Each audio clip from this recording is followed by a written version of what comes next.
Good morning, everyone, and welcome back to another episode of Keeping Up With Conspicuous. I feel like I haven't done this in a few weeks, so I might be a little bit rusty.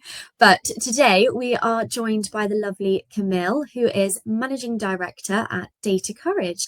Thank you so much for joining us today. Yeah, thank you. Thank you so much for having us. No worries. Well, I think it's quite nice. I was saying this to you when we had our introduction call. I sometimes get a lot of people I already know on the podcast or have met at conferences, so they're familiar faces.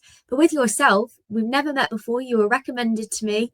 So I'm really excited to know more about who you are, what you do, and obviously we're going to tackle the world of AI today in our talk.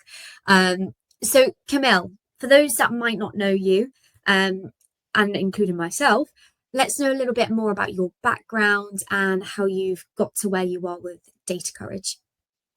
Yeah, definitely. Again, thanks for having us, and thanks for the introduction and kind of recommendation that came from the channel. Yes, we've been known in the channel for like 20 years as data and analytics company. And just 7 years ago, we ingested AI in different shapes and forms, machine learning algorithms, something to tackle the more, more needy, I would say, companies that needed to go on this data journey. And then of course Gen AI came along after that, and we started adding some pieces to this as well. And as we're going to probably talk today, we're gonna kind of dive deeper into what's working, what's not, why is it, and so on. So but this is really, it's been an exciting journey for all of us, since and like I said, I'm going on holiday quite soon, and I have a fear of missing out when I'm going to come back to the office after a week or two. What's going to happen in the realms of AI, because it's so rapid, it's so fast that so yeah, this is how it all started. We've been in the Dynamics channel. We've been helping companies with AX, Business Central, Nav, AX, and FNO and BC data implementation. So we're only focusing on the data aspect of it. And yeah, we've grown from a company that is headquartered in Poland, but we also have Portugal, UK, and US representations, and we're driving those different types of projects. Going global, world domination with that. Far from it, but we're doing what we can to stay on track. Absolutely. Well, I think it's such a good area to be in, data, and I think the acceleration of AI at the minute is really interesting for businesses like yourself, because they really do come hand in hand. AI isn't going to benefit any system where the data is rubbish, in a nutshell, if you want to put it bluntly. And it's so important to have that data correct for it to actually be beneficial, I feel. And I'm sure you'll explain more about that in our conversation today. Yeah. But from your perspective, what does AI adoption in the D365 world and systems look like to you? So it's definitely challenging. When we're looking at adoption, you can see adoption on various levels, because there's so much of even trying to put a copilot on top of what AI is for the Microsoft stack. I think that you've got different types of businesses, the readiness, the strategy, the questions where people need to be, you need to have interactions with the C level to understand what their use of AI is. They need to be, and there's obviously a lot of education that has to happen. I usually compare this to really, like, when you're at school and you need to go through the process of learning to be able to then implement your knowledge into something practical. And that's exactly what this is. And the shift is happening so fast. And this is unseen on the markets before AI came into play. This form of AI, especially. So there's a big push on that. There are some tools like Copilot that you can install for these for M365 for the office elements of Microsoft Stack, where the adoption, I don't think it's well, the two things, the adoption and how easy it is to get into it. So you can just buy a license and then you can start using it, but then you need to teach people how to use it, right? So the whole idea of prompting and how they can channel whatever they want to get out of it, and how they can do it in that new form, that is where the adoption needs to come in to play. And it's not easy, when you look at a as a general employee, the way that we've been used to use the technology before AI, before Gen AI, before Copilots came in, we went through the day the way that we did, and then we need to challenge ourselves how we can actually, improve our process, and then the tool needs to be very much, like a plug and play thing, Yeah. that almost instantaneously, what we're seeing in the businesses is they would like to say, well, AI, if you're so brave and wise and whatever, just show me how I can do it better, right? So and it's not this, and it's not at that stage, right? So AI was actually this wave that we are on right now.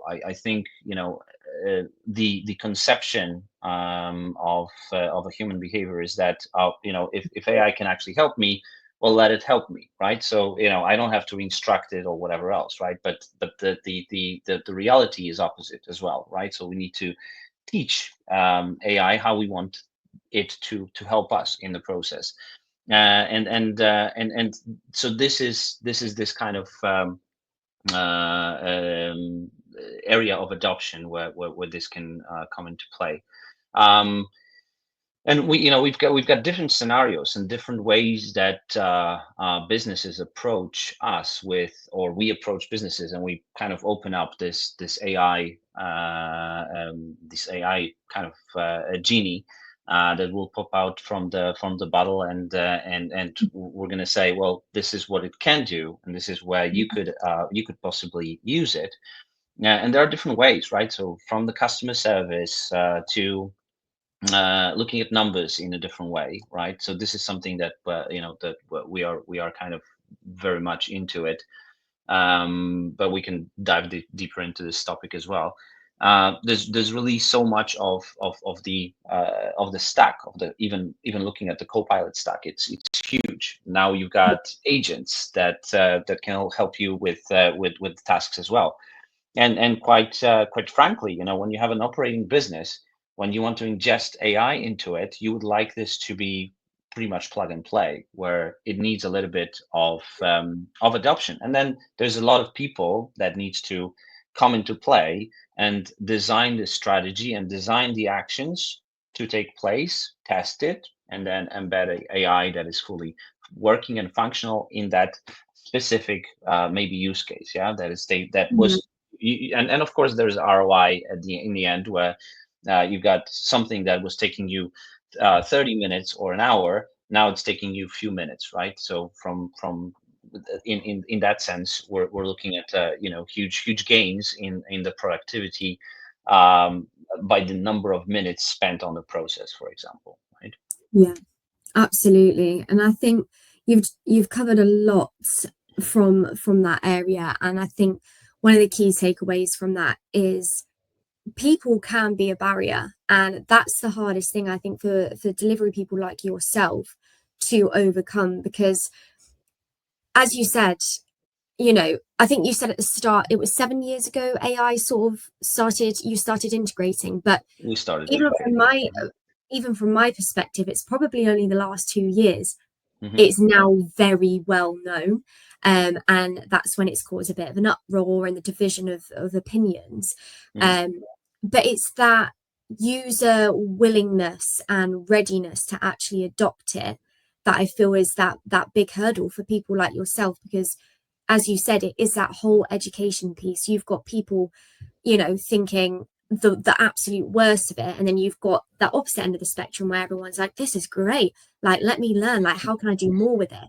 And that, I Mhm. feel like it is one extreme or another, and you're trying to Mhm. bridge that gap, because Yeah. I think you touched upon a really important point, that you know everyone in the business needs to be on board with it, and everyone in the business needs to know what they want from it, because if you don't tackle that from early on in those adoption stages, it causes lots of future problems. I can only Yeah. imagine. Yeah, yeah.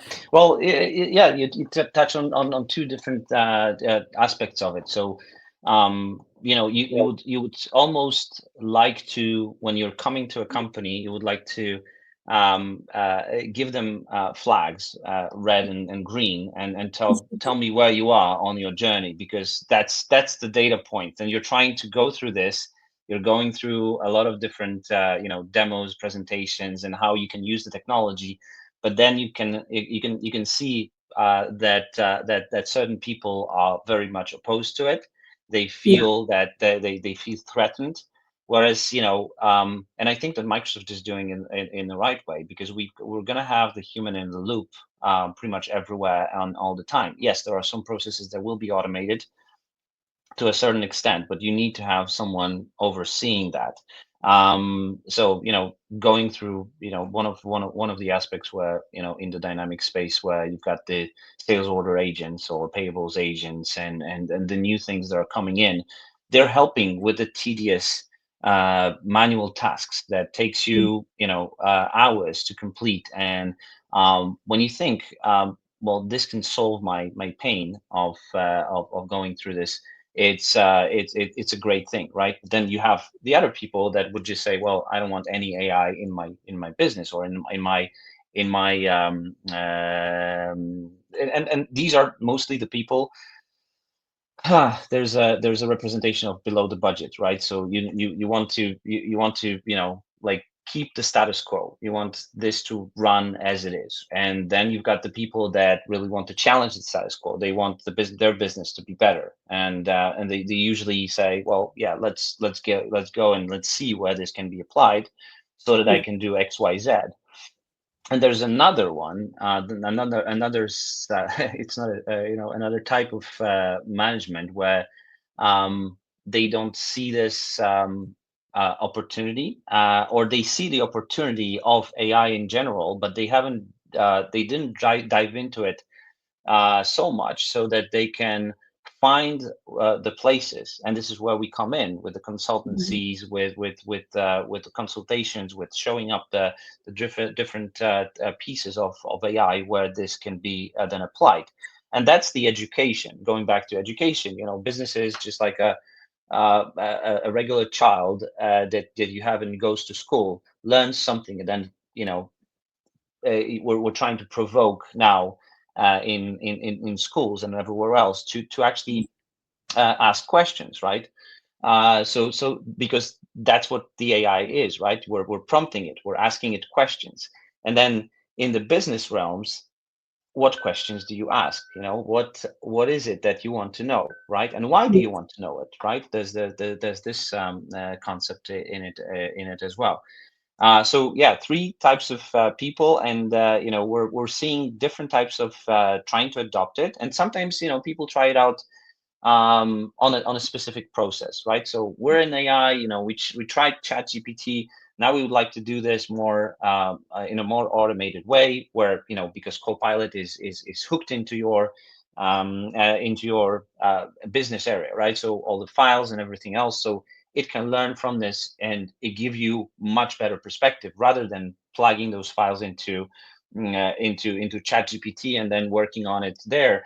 You have it in a secure environment in the Microsoft space, and then you can use it to help you go from in your daily tasks.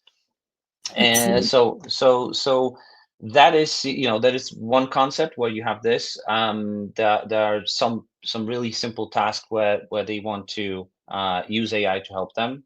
Even things like getting a screenshot of some transactions, and trying to pull this into a spreadsheet so that they can do something, because rather than typing something in, you can just take a picture and then have AI do this work for you. Something Yeah, very simple, but actually speeds up the process. And there, every person now has their own idea of how they can use AI in their general daily work, and then you can go from this to agentizing maybe part of their workload.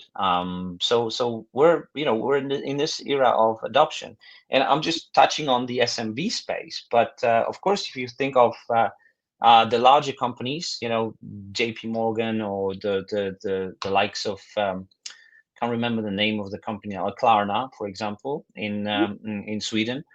yeah, They adopted AI, and they basically, from the top management, they said we want to be AI first company, right? And these are the things that we're thinking about, and this is how you optimize it.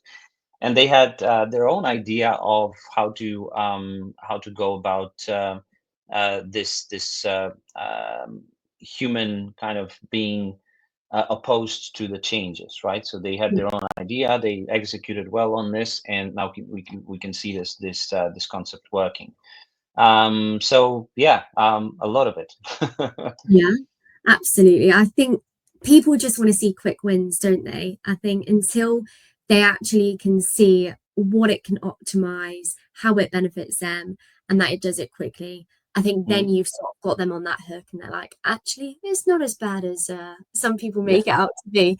Yeah. So it is those quick wins. But I know you've briefly touched upon the word Copilot. Now, this and obviously agentic AI is quite a hot topic at the moment.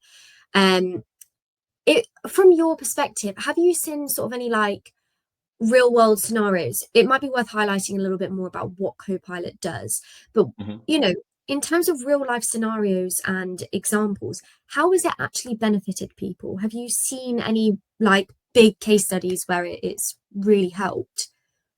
Yes, I have. So there are a lot of events that I am attending, sometimes speaking at them. And then, of course, you get to see what others are doing, and what other companies are accomplishing with that technology as well.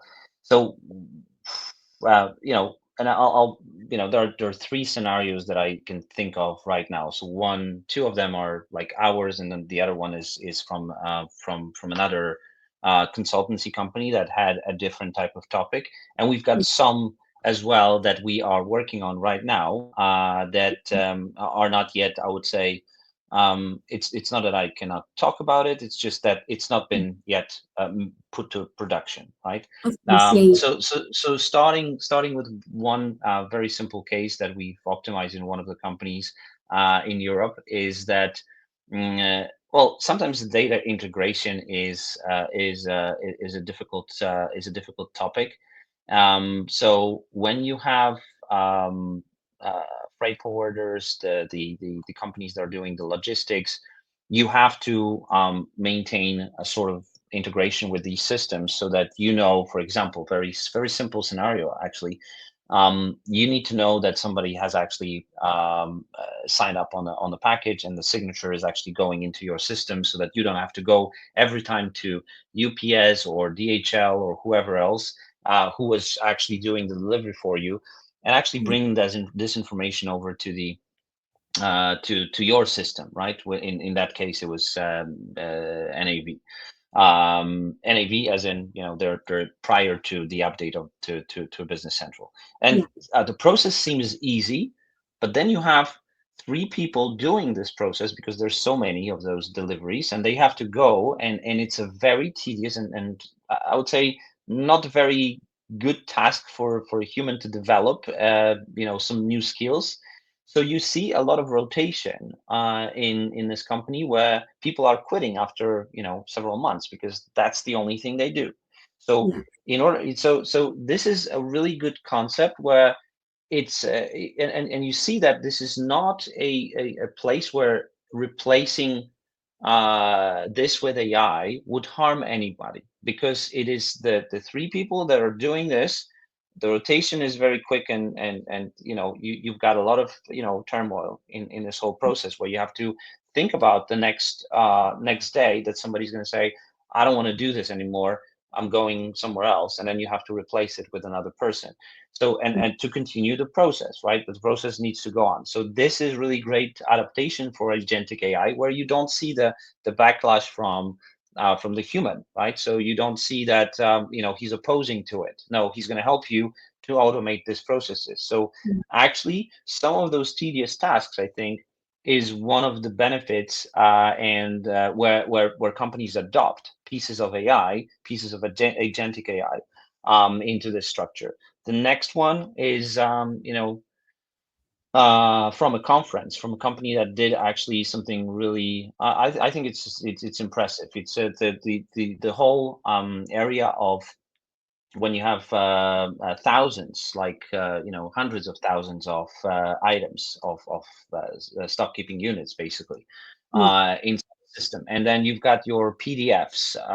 You need to get some data from the PDF. You need to find out whether this item that somebody requested is actually the SKU, the code that you need to type in. You're trying with all your heart to to find the right item on the list of 250,000 items. It's not an easy search, right?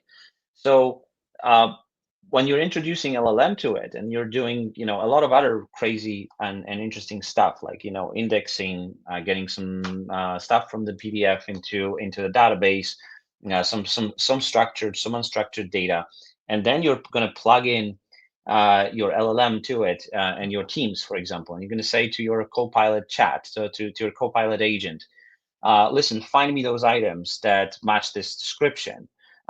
He's going to do the work for you. And instead of you trying to find out from this whole huge amount of items, the ones that actually represent what you're looking for, here I found the three of them. Here are the links to the PDFs if you want to look at them. And this is really where the business that was that we're talking about is in has been losing 20% of the orders because of the lengthy time it took, and then missed deliveries. So that, because the items that somebody thought, a human thought that this is the item, it actually wasn't, right? So it was, and then you've got a shipping cost, and you have a free return. So it's been a cost for the company. So you're optimizing this kind of things with the agentic AI. It helps you drive that business forward. The next one that we're working on is in the transportation. There are two transport companies under the same main owner, and they're sometimes going on the like a stock exchange. Not a stock exchange. It's more of a bidding platform for the different types of shipments that they need to do, or deliveries, right? And they said that a lot of times they happen to from the two separate companies under the same brand, they were fighting for the same thing, so they were bidding against themselves, and they wanted to use LLM to actually help drive that. So there's we've got AI chats as well, something that helps with the customer experience. And this is another topic, which is also quite interesting, because chats were there, so companies are now thinking, well, this is our great way to interact with the customers, to actually have an intelligent chat when somebody's going to advise on the products that we have, and it's going to be a conversation that the AI chatbot can have. A lot of other cases, really. So the adoption is there, and the funny thing about it is it's that we're seeing that there are challenges on one side, but we see things popping up when you start interacting with with companies. I'm a sailor myself, for example. I started interacting with one of the brands to buy a jacket, and you can see literally that this is AI helping you with this, because it's just so fast, so quick, that there's no way there's not some element of AI being put into the customer service. So and you've got co-pilots for that as well, and so on. So the adoption is there, it's happening. I think there's a lot of work, and I think it's that sometimes. And another element of it is when I said about fear of missing out. There's so much new things coming in that you Yeah. don't want your stuff that you're going to create, you don't want this to become legacy too fast, right? That you're gonna deploy something that might not be there when you finish. By the time you finish, there's going to be something better that will just do this, right? And then you're kind of in this loop of let's not maybe let's delay this decision, maybe not now, maybe let's wait for something better, and because this probably will be replaced, right? So Yeah. these kind of stuff, yeah. Absolutely. I think my favorite part about like having these chats is actually hearing these real life scenarios of businesses and how it actually impacts them. Like, as you said, going to conferences and hearing real life case studies of how it's actually helped and how it's being adopted. I remember my first, where was my first conference actually? No, it wasn't. One of the conferences that I went to, we were talking a lot more about AI, as that's when it was really starting to ramp up. And I was hearing about how the aviation and airline companies and the small things that they were doing to different elements of their work days that really impacted the airlines and how it helped with takeoff. Honestly, I was just sat there mind blown because obviously I'm not a technical person. So when I hear how it's actually benefiting, as you said, in the transportation companies, it's just really interesting. Mhm. And from your perspective, I guess it might be subjected to your business and the clients you've worked with. But what I'm interested to know, what industry would you say has sort of been the biggest adopter and gone in for it the most? What industry would you say?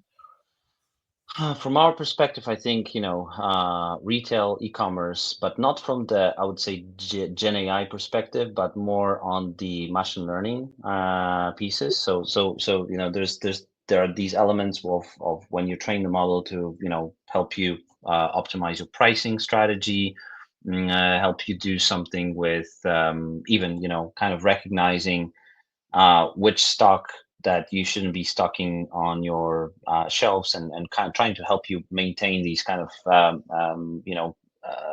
you need to be more agile, more than ever, right? So we've got different types of things with something that is addressed as trade wars, or these type of things. So these things really influence on the businesses, and they impact businesses. Sorry, not influence. They have a major impact, and having the data and being able to do adjustments and being able to be very agile in the way you're going to do something. um, and if you're going to be doing this in Excel spreadsheets, copying and pasting data, you're never going to be where you should be, right? So there are models that we're building and they're being built to help you with that stock optimization, for example. In the area of finance, where we have also built something that kind of allows you to trigger trigger insights from your data, right? So to kind of help you understand not only that the numbers are going to appear on the screen, but actually what comes out of it, right? What is this? And then trying to challenge the why. Why did you ask this question in the first place? What do you want to get out of it? And how can you improve on the numbers that you're getting? That's really what the new frontier is. And again, there are some C-level executives that are embracing this. They have the right tools, they've got the right data. It's they're on Business Central because this is where our tools are, and they just take it and then not only play with it, but they actually make decisions, and they're challenging the status quo. They want to see what value does this technology bring to them. And there are the ones that are on the sidelines and say, well, it's kind of I get this in the reports, and so there's two ways, two types of people that we as well approach. The businesses are, we I think over the 20 years, I've got 730 something customers. Wow. And when you think about it, it's a big,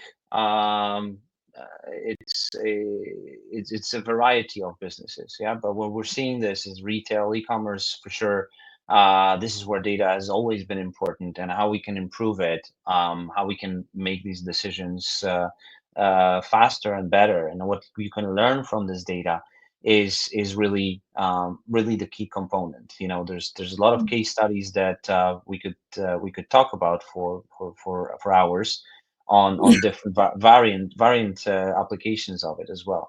So yeah, I think that's where we're seeing this. absolutely. No, I think it is so interesting, all of it. And one thing, I'm cautious of time, so I'll only ask this one quick, just because it's never sort of been addressed before when speaking about AI. But obviously, as you said, business owners want to see the benefit of that. And, I think obviously ROI being measured is going to differ from company to company. But do you think that the ROI is there now?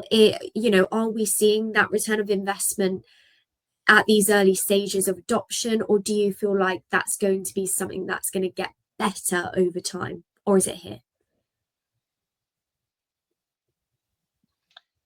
For the majority of the business, it's going to get better. They're seeing some value already, and like I told you about the adoption of some of the technologies that you build, and then you are thinking about it as well. It's going to be a relief in the future. It's relieving us from, and that's exactly the way it should be approached, and every business approaches it the same way, right? So if we're investing some money and time, we need to know how much we're investing, and we know when it's going to actually bear some fruit in terms of the return from that, right? And I think that we're in the when the from the SMB perspective, they're seeing some time benefit in it, and then you just need to convert it into, and then it's going to be varying from the business to business, how much going to benefit the business. So we've done some exercises like this where the ROI is already there, Yeah, and some is going to hit that mark in like 3 months, for example. And some of these things are yet in a stage of kind of not yet quantified when it's going to actually become easier. Yeah, but if you yeah, if you think about it from the element of time, if you're going to be able to cut down from the 30 minutes to 5 minutes of something that you were doing, that, and you're going to be 100, that is an important aspect, 100% certain that that thing has done the right good job, then you're winning, right? And this is where we're getting what we're getting to. yeah. I think it will definitely, it's hard to judge and it's different by industry to industry because some will see instant and some will take time. So it will sort of vary. But it's an Mhm. interesting sort of topic because yeah, I think people expect instant wins. And it's, as you said, the whole of this just an education piece, being able to tell them that even just cutting back those 30 minutes to 5 minutes is going to help your business in just Mhm. the time aspect, which will in turn convert to more money. Yeah. Um, Yeah, so the customer satisfaction is going to be on the other end as well, right? yeah, So when I was talking about some of those things that you can interact with a website, and it's going to give you the relevant information, and you're going to be able to be contacted when you actually want to be contacted, or yeah, when this needs attention, that's much better than speaking to someone all the time, spent taking his time on a very simple tasks as well. We've seen this in automation. AI is another level of that, right? yeah, for sure. I mean, hopefully things improve. I remember I used to hate getting those phone calls with the bots that you'd be like, I want to speak to a human. And it'll be Hmm. like, I don't know your request. Like, have you tried it? And you'd go round and round in Yeah. circles. And I've definitely seen an improvement over the past few years because, yeah, those businesses would have lost a customer because I got really annoyed. I could never get to the point that I wanted to, and I just hang up. So I'd be like, oh, I'd try something else. So Mm. it's from that aspect that if you can nail the automation where it isn't a blocker and is actually being a benefit, Mm. it definitely helps from that front. Yeah. Uh, So yeah. delivers value from the beginning of the conversation with this intelligent bot even, right? So that really gets you where you want to be.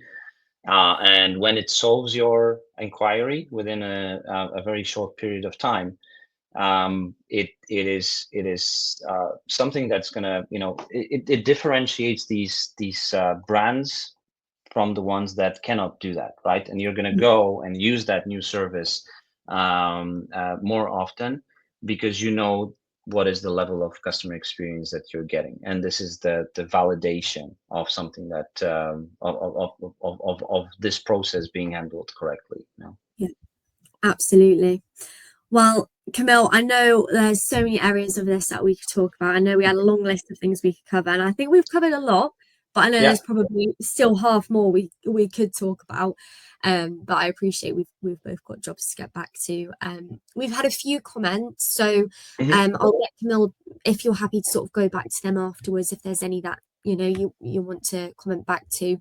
I know Mhm. Tom, who suggested you to come on, said that it's been a great topic and a great speaker. Not that he's biased because he sent in the recommendation, but it has definitely been so lovely. One, to meet you because we haven't spoken prior to this, and two, just to get to know more about your expertise in this area because it's really valuable to speak about it. Yeah, definitely. Well, thank you very much. And yes, I've read some of the comments. I don't know if we have time to address them. I can definitely look at them, and morning as well. I've seen some good things there. Um, So uh, I was just going to say, if you've got any last sort of wrap up thoughts that you want to leave the people with, and then we can sort of just end it there. I think the agents running loose. I don't think that they will be running loose, and I think that's why Microsoft is paying so much attention into how it's being deployed and how you can interact with those processes in steps, right? That's why they're so cautious. There's so many different things that needs to be tested, and I think that's why we have public previews as well with these tools. So I really I like this approach because when you're going to deploy an agent, we've seen this, right? We've seen this deployed, bots deployed, chatbots deployed, that you could order a BMW with a confirmed order for $1. These are the things where where things took their own shape and form, and we're seeing this on the market. So I think that that's really where we're going, and that the agentic AI is not going to be, let's do this, unless you're 100% sure. But this is what we have with the automation. Deterministic automation has been with us for a long time, and this is non-deterministic. So when you're trying to do something where it's a free text coming in as a sales order, for example, that something is recognized as a sales order, there's a human in the loop on every step of the way. But the things that are easy, but they were taking time, these things can be automated, like checking your inventory, blah blah, going in, checking whether or not we have something in stock, and then compiling an email to actually go and send it out, uh, and you're in the loop. That's where it's becoming much safer, and that's why I think that the adoption is going to be there, because it's going to take some of the burden from us, but it's not going to replace us in that sense, right? So we're not going to have agents running loose in that stack. But I just read this comment and I was like, this should be good to reply to. One thing that I think is really important for all of us is that I have my own opinion on how we could approach AI as well. There are three pieces to it. You need to have knowledge, and that knowledge you gather from various sources, and you start to elaborate, so start to think about it. Then you're able to criticize what AI has been doing, and what agent has actually delivered to you. And the creativity is another really important aspect of it, right? So yes, it can deliver any. If you think about something that came out on my LinkedIn profile today, from one of the people that we chat about AI as well. You can compile any type of meal, but the thing is that you need to be creative to say, this is what I would like to eat. Yeah. So you decide what you want to be delivered to you, right? And then you decide whether this is tasteful, this is what it, all of the flavors are okay, and then you can refine it to do this. So it's an analogy, one of many that I'm trying to also figure out myself. But when you think about it, we are different. Humans are different because we are creative. That creativity needs to be sparked on every level, because the net new requirement is what is going to matter in the future. So something that you can deliver, or even invent, and then there's going to be tools to deliver it to you in the shape and form that you want. But you as humans, we need to be, of course, creative. We need to have knowledge, and that knowledge has to be grounded. That's why we attended schools and so on and so forth. And then we are then able to criticize AI and correct its behavior, right? So there are three aspects of it, and I think that this really kind of, the last thought that I wanted to leave us with today. I think that's a very good thought to leave us with. I think, yeah, a lot of people will be interested in this conversation, and I know people catch up with the podcast afterwards because they can't watch live. So if any other people have further questions, obviously just drop them in the comments, and we'll get back to them. But Kamil, it's honestly been so lovely having you on. I really appreciate you sharing your knowledge and speaking to the community about this topic. Yeah, pleasure. Hopefully we'll stay in touch. So you can give me some more real life scenarios to Yeah, educate me. But for sure. it's been so lovely. And for everyone else who has been watching, thank you. And we will see you all next week. Thank you all. Have a good one. Bye. Thank you so much. Bye.